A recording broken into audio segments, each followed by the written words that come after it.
Hi, I'm Jeff Murrow. I want to welcome you to True Texas History. Today we're going to be talking about the Dust Bowl. This is by special request because one of our viewers went ahead and wanted to know more about it. Which, given the heat wave going on in Texas, this is an appropriate time to deal with it. Now, the Dust Bowl was a phenomenon that occurred in the 30s in Texas. It was not limited to a particular geographical location other than, say, a large part of the Texas Panhandle, along with several other states, Oklahoma, Kansas, and up into the southern Great Plains. And, depending on the source that you go to, you find different reasons for the dust storm. Some of the sources say that, it was a trifecta of drought, high winds, and high temperatures. Yet I have found that some of the more research-oriented sites talked about how there was a huge temperature differential between the Atlantic and the Pacific, which accounted for the strong winds, and I'll talk about those in a moment. Then there was also the planting issues, because many of the farmers had planted the area and had grown stuff for a long time and had obliterated the prairie grasses. With the prairie grasses, those things have roots that are very long. You measure those things in feet, and instead planted crops that did not have the root structure. And you do that over a long enough time, it will have an impact, and it did. And in Texas, there was a drought in 1933, and that drought essentially kind of started things rolling, because with the drought,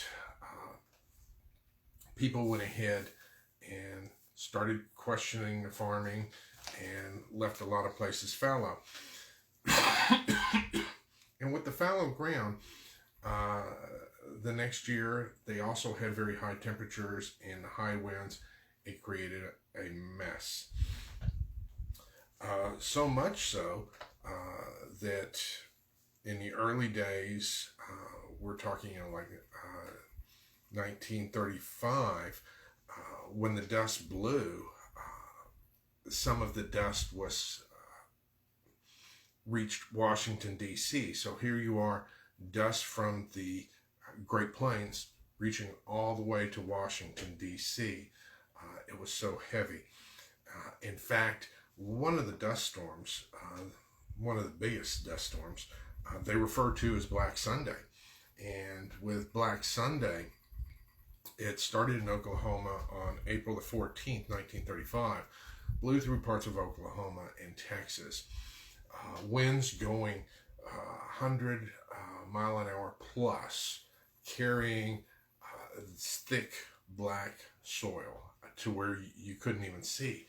And many of the people at that time thought this must be the end of the world. And there was a lot of fearfulness. I mean, they had already seen the stock market devastated in 1929, and here they are in the 30s. The crops are failing. They're not able to get anything to grow. It's been a couple of years of drought, and now here's this huge storm blowing in. And in fact, the musician Woody Guthrie was in Texas at the time, and on that day, he rode the storm out. He talked about how sitting there in the house at the table, the storm would still blow in, and he couldn't even see the other people at the table. The dust was so thick. And the storm was devastating, left a lot of destruction in its path. In the aftermath of the storm, Woody Guthrie went ahead and wrote the song "So Long It's Been Good to Know You." I mean, you can look it up on YouTube. It's a catchy little tune. And as the crops in the land failed, the amount of land impacted by the Dust Bowl expanded. Now, depending on the source, I've seen some sources say there was as much as 400 million acres. I've seen other sources that limit it to 100 million. Now that's a big difference. I think the 400 million could be believed in terms of the area impacted, but the area commonly referred to as the Dust Bowl was 100 million. That was as of 1935. Now by 1940, the size of the Dust Bowl had shrank to 22 million acres, which is a significant reduction. They were able to obtain that through some soil conservation efforts, work at replanting and reusing the soil in a way to keep it from blowing away so much. Now, many of those people impacted by the Dust Bowl went ahead and tried to find jobs out in California. The problem is California activated its state police to patrol the state borders. In fact, they called it the bum blockade. And they would not let people from other states into their state to look for jobs and to do things like that. You figure, well, this is the United States. We ought to be able to be free to travel anywhere we want to. Well, not in the 30s and not in California. If you ever wonder why the old timers had some resentments to California, there are reasons why some of those old feelings were still around. And unfortunately, people these days have not looked into it. The old timers remember the bum blockade and the signs that were put up.